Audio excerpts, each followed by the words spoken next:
आज यदि इस युग में बीरबल होते तो उनका क्या कोरोना सिद्धांत होता। एक जागरूकता समर्पित बुद्धिमता पूर्ण कथा कहती है, एक बार मुगल बादशाह अकबर और उनका अति प्रिय मंत्री बीरबल दोनों शतरंज खेलने बैठे। शर्त लगी कि उनमें से जो भी व्यक्ति शतरंज की है बाजी हारेगा, उसे जीतने वाले की इच्छा के अनुसार जुर्माना चुकाना होगा।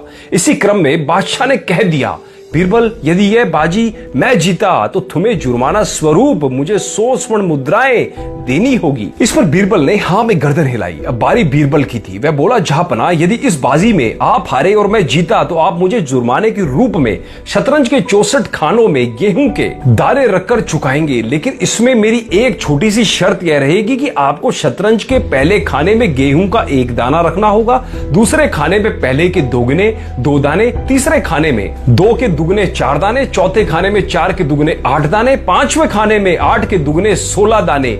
ऐसे करते हुए शतरंज के सभी 64 खानों में गेहूं के दाने रखकर वे सारे गेहूं के दाने जुर्माना स्वरूप मुझे सौंपने होंगे।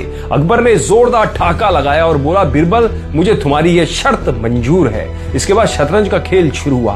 अब बाजी में बीरबल जीत गया और अब हारने वाले अकबर बादशाह ने बड़े ही अहंकार के साथ अपने खजांची को हुक्म दिया कि वे बीरबल को शर्त के अनुसार शतरंज के 64 खानों में गेहूं के दाने रखकर कुल दाने चुका दे। बीरबल की शर्त को पूरी करने के दौरान अकबर बादशाह का खजांची थोड़ी ही देर में पसीने पसीने हो गया। फिर वह अकबर बादशाह के सामने हाथ जोड़कर खड़ा हो गया और बोला, जहांपना, हम हुकूमत का सारा खजाना खाली भी कर लें तो भी बीरबल की शर्त को पूरी नहीं कर पाएंगे। अकबर यानी सुल्तान हिंद को खजांची की बात पर विश्वास नहीं हुआ, लेकिन जब खुद उसने 64 खाने की जोड़ लगाई तो उसका मुंह खुला का खुला रह गया। बीरबल की शर्त के अनुसार शतरंज के सबसे आखिरी अकेले 64 खाने में गेहूं के 9 2 2 3 3 7 2 0 3 6 8 5 4 7 7 5 8 0 8 दाने रखने पड़ रहे थे और 1 से लगाकर 64 तक के सभी खानों में रखे जाने वाले गेहूं के कुल दाने की संख्या हो रही थी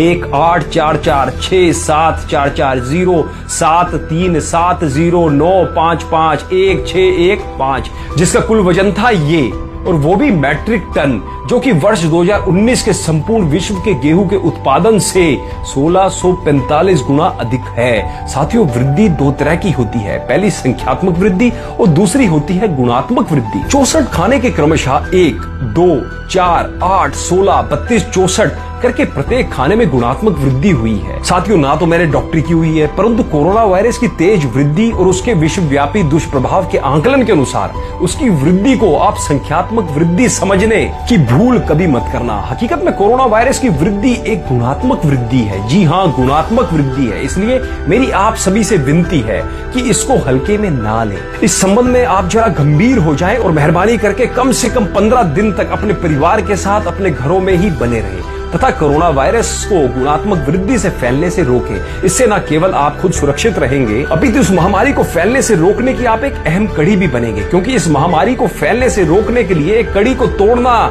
ज्यादा फायदेमंद है, बहुत ज्यादा जरूरी है। दोस्तों, मैं तो अपना फर्ज निभा रहा हूँ आपको ज्यादा से ज्यादा जागरूक करके। अब आपकी बारी है, इस वीडियो को ज्यादा से ज्यादा लोगों में शेयर करें और उनको भी इस बीमारी के प्रति जागरूक जरूर करें। धन्यवाद।